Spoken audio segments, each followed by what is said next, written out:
42화 악역. 새벽 5시 30분. 혜성은 벌떡 일어나 홍철민의 휴대폰 위치를 추적하고 도청했다. 그는 양평 별장에서 집으로 돌아와 코를 골며 깊이 잠들어 있었다. 저녁 7시에는 기자들을 모아놓고 사업 설명회도 해야 하는데 서둘러 움직여야 했다. 혜성은 하림의 이마에 입맞춤하며 깨웠다. 어서 일어나.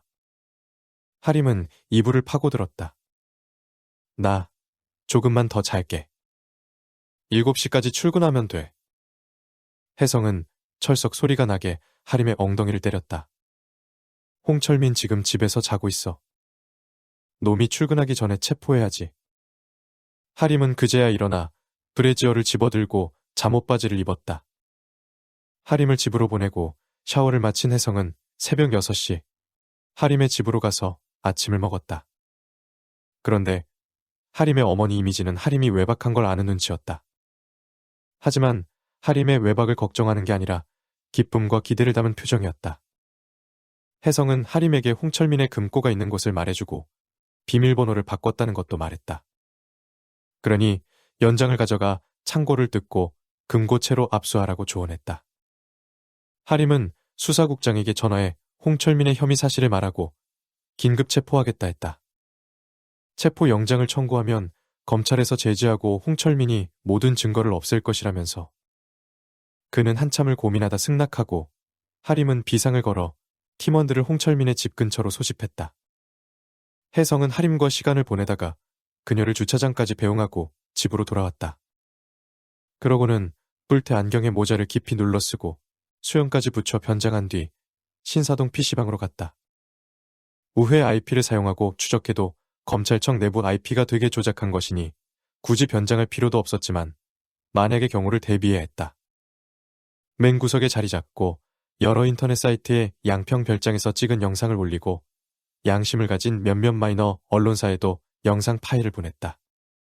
메이저에 속하는 신문, 공중파 방송은 정권의 나팔수가 되어 연일 정권에 추잡한 비리를 덮고 물타기 하느라 여념없고 진실은 외면하는 참담한 현실. 인터넷이란 공간이 진실을 알리는 유일한 통로가 되고 말았으니 PC방을 떠나는 혜성의 발걸음은 가렵지 않았다. 집으로 돌아와 조금 눈을 붙인 혜성은 휴대폰의 진동음에 잠에서 깼다. 시계를 보니 아침 10시, 발신자는 하림이었다. 어떻게 됐어? 하림이 밝은 음성으로 속사포처럼 말했다. 홍철민 체포하고 금고 열고 증거품 압수했어. 차명증권 계좌 운용한 거랑 천안 명의로 된 건물에 이면 계약해서 명의 신탁하고 근저당 설정한 것만으로도 증거가 충분해. 그리고 뇌물 준 회사 대표들 출두 명령서 보내고 전화도 하고 있어.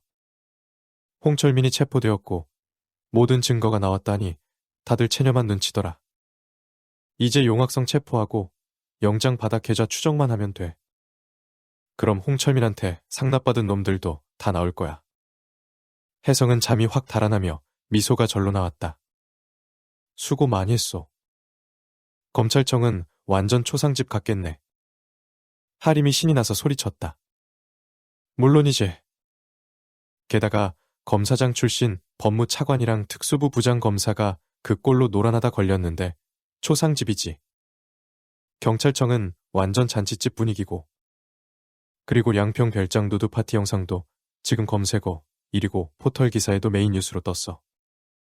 역시 인터넷이 짱이야. 고위 공직자가 없어 여자들과 누드 파티를 벌였다면 해외 토픽감이고 대한민국의 망신이다. 지난 5년 동안 국가 청렴도, 민주화 순위는 곤두박질의 바닥에 처박히고 태국보다 부패하고 중국과 비슷한 수준으로 부패한 나라로 인식되는 대한민국인이 어쩌면 세계인들은 그러려니 할지도 모른다. 그런데 어딘데 그렇게 크게 말해? 하림이 차 시동을 걸며 말했다. 나 지금 집에 가려고 차에 탔어.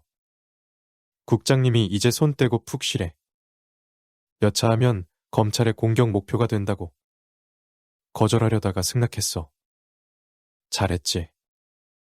무소불위의 권력을 휘두르는 검찰의 표적이 되어 견딜 수 있는 사람은 많지 않다. 혜성은 내심 하림이 걱정이었는데 안도의 한숨이 나왔다. 그래, 잘했어. 어서 와서 나랑 놀자. 나 2시까지는 한가하거든. 나 졸려. 집에 바로 갈 거야. 잠 좀 자고 놀아줄게. 사랑해, 자기야. 사랑이란 말을 처음으로 언급한 그녀. 혜성은 가슴이 뿌듯했다. 하림은 부끄러웠는지 얼른 전화를 끊어버렸다. 혜성은 컴퓨터를 켜고 포털 기사를 살폈다. 치부에는 모자이크 처리가 되어 있었지만 박세창, 홍철민의 얼굴은 한눈에 알아볼 수 있었다. 네티즌 수사대가 출동해 파티걸들의 신상도 공개했다. 논현동 소재 .5 룸살롱, 글로리아의 호스티스들이고 글로리아는 별장 소유주가 운영하는 업소라고. 하지만 박세창은 동영상의 인물은 자신이 아니라고 강력하게 부인하는 성명을 발표했다. 누군가가 자신을 모함하기 위해 영상을 조작한 것이라면서. 그런데 그가 성명을 발표할 시각, 한 여대생이 경찰청에 박세창과 홍철민이 약물을 사용해 자신을 강간했다며 고소장을 접수했다. 그래서 경찰청 특수수사과가 바로 수사에 들어간 상황. 검찰이 직접 수사하겠다며 제19감싸기 작전에 나서기 전에 선수를 친 것이다. 박세창은 그새 지병인 고혈압과 당뇨가 재발했다며 병원에 입원했다. 검사장 출신다운 기민한 움직임이었다. 어쨌건 양평 별장 파티 사건과 홍철민 뇌물수수 사건이 경찰청 특수수사과에서 맡게 되었으니 혜성은 환한 미소가 머금어졌다. 포털뉴스에는 외신을 인용해 라임사이사 브라이언 윤이 스파이를 보내 10수년간 코리아전자의 개발 정보를 빼내오다가 발각되자 킬러를 보내 자신이 심어놓은 스파이를 살해했다는 기사가 나왔다. 문서와 휴대전화, 이메일 기록까지 증거로 공개된 상태였다. 또 브라이언 윤은 CIA 요원으로 라임사에 위장 취업한 것이고 라임사 CEO는 그 사실을 알고 있었을 가능성이 많다는 추측 기사도 있었다. 이진영이 말한 일탄에 불과했지만 유럽 언론들은 미국 정부와 라임사의 부도덕성에 대해 맹렬히 규탄했다. 하지만 미국 정부와 라임사는 이전처럼 반박하지 못하고 침묵을 지켰다. 혜성이 샤워하려는데 오태산에게 전화가 왔다. 여대생이 박세창, 홍철민을 고소한 건 자신의 작업이었다고 신이 나서 말했다. 인맥을 동원해 호스티스를 부업으로 하는 여대생 오빠를 찾아내고 밤새 설득해서 고소하게 한 것이라고. 홍철민을 완전히 보내기 위한 작업이었겠지만 혜성은 좋게 말하지 않았다. 그러다 검찰에 꼬리를 밟혀 타깃이 되면 어쩌려고 그랬어요? 그렇게 안 해도 홍철민은 빠져나갈 수 없는데요. 오태사는 느긋하게 대꾸했다. 없는 일을 조작한 것도 아니고 대여섯 명을 거쳐 꼬리 밟힐 일은 없어. 아무튼 수고 많았다. 경찰청에 알아보니 하림이도 이번 사건에서 손 뗐더구나. 이제 두 발 쭉 뻗고 잘 수 있겠다. 어제 한 잠도 못 잤거든. 난 이제 잔다. 전화하지 마라. 그러고는 전화를 끊어버리는 오태산. 혜성은 끝난 게 아니라 이제 시작이라 믿었다. 검찰이 당하고 가만히 있을 집단이 아니지 않은가. 검색을 통해 중앙지검 지검장과 차장 검사들의 휴대전화 번호를 확보한 혜성은 바로 도청을 시작했다.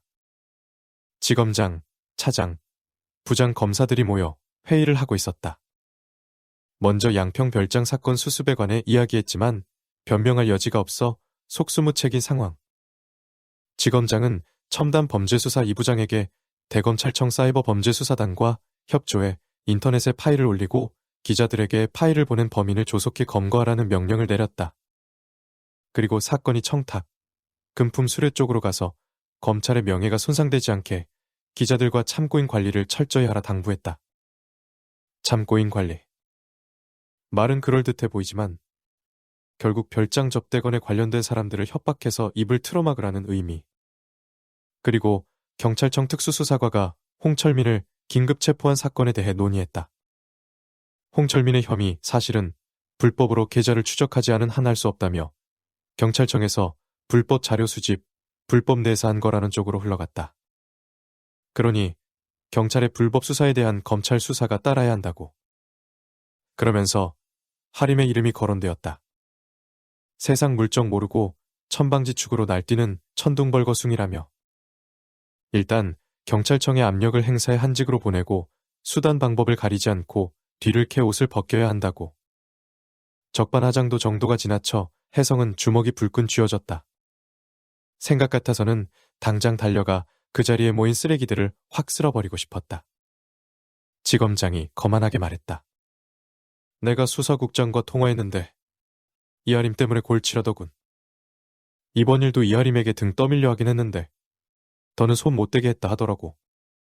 이하림을 어떻게 하면 좋을지 누가 구체적으로 말해봐. 수사국장 또한 검찰의 위세에 겁먹고 하림을 희생양으로 택한 듯했다. 누군가가 격앙된 어조로 소리쳤다. 도저히 배견할 수 없는 곳으로 보내야지요. 외지 중에서도 외지를 골라보내면 사표 내지 않겠습니까? 지검장이 혀를 차댔다. 쯧쯧. 자넨 그만큼 검찰 밥 먹었으면 눈치가 있어야지.